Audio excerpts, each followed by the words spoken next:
Jai Hind everyone. Welcome to my YouTube channel which is Explore Yourselves, Banking and General Knowledge, etc. Today I am going to describe about exempt income, other incomes, subcategories in ITR, ITR 2, ITR 3, ITR 4, ITR 5. What every taxpayer should know. Introduction. While filing an income tax return, many taxpayers are unsure about how to report amounts received that are not actually taxable. The Income Tax Department provides a specific subcategory under exempt income, other incomes, receipts not in the nature of income, disclose such receipts. This section is meant purely for transparency and helps explain high value credits that may appear in your bank account, annual information statement, or other financial records. Reporting these receipts correctly can help avoid unnecessary notices or queries from the tax department, even though they do not create any tax liability. What does receipts not in the nature of income mean? This category is used to report many receipts that does not constitute income under the Income Tax Act. Since these receipts are not considered income, they are not chargeable to tax. However, disclosing them in your ITR can improve transparency and ensure that your financial transactions are properly explained in case of future scrutiny. Examples of receipts that can be reported. Several types of receipts may fall under this category. For example, gifts received from specified relatives under Section 56(2)(x) are generally exempt from tax.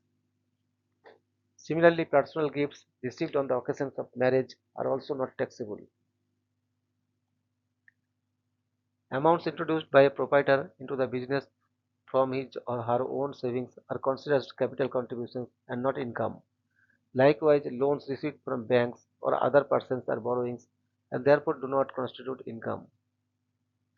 Other examples include refunds of security deposits, reimbursement of expenses where there is no income element involved, insurance claim amounts received from loss of assets subject to applicable tax provisions, and transfer of money between your own bank accounts. These are financial transactions but are not treated as taxable income. Why should you report these receipts? Although reporting these amounts is generally optional, in many cases, disclosing them can be beneficial. It helps explain large credits reflected in bank statements or AIS and demonstrates transparency in your tax filing. Such disclosure may reduce the chances of receiving clarification notices regarding unexplained deposits or high value transactions. Important points to remember. Taxpayers should ensure that only genuine non-income receipts are reported under this category. Do not disclose taxable receipts here merely to avoid paying tax. Although maintain proper documentary evidence such as loan agreements, gift deeds, bank statements, insurance settlement letters, reimbursement records, or other supporting documents in case the income tax department seeks verification. It is equally important to understand that reporting these receipts does not create any additional tax liability. This section is only for informational disclosure and should not be confused with taxable income.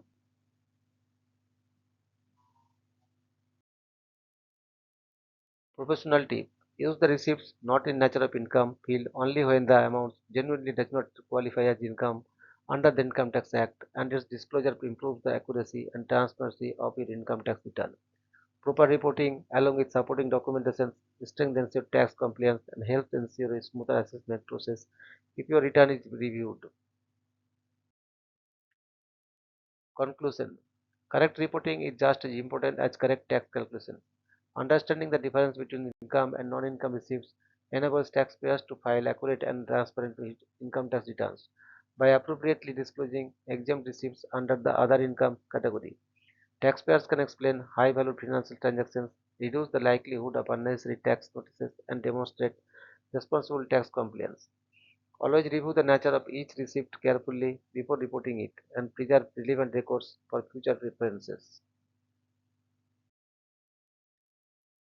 Disclaimer: this content is intended solely for educational and general informational purposes, should not be considered legal, financial, or tax advice. Tax treatment depends on the specific facts of each case and applicable provisions of the Income Tax Act 1961, related rules, and official guidance. Certain receipts, such as insurance claims or gifts, may have specific conditions or exceptions. Before filing your income tax return or making any disclosure, consult a qualified chartered accountant or tax professionals, or refer to the latest guidance issued by the Income Tax Department of India. Thank you very much for your patience.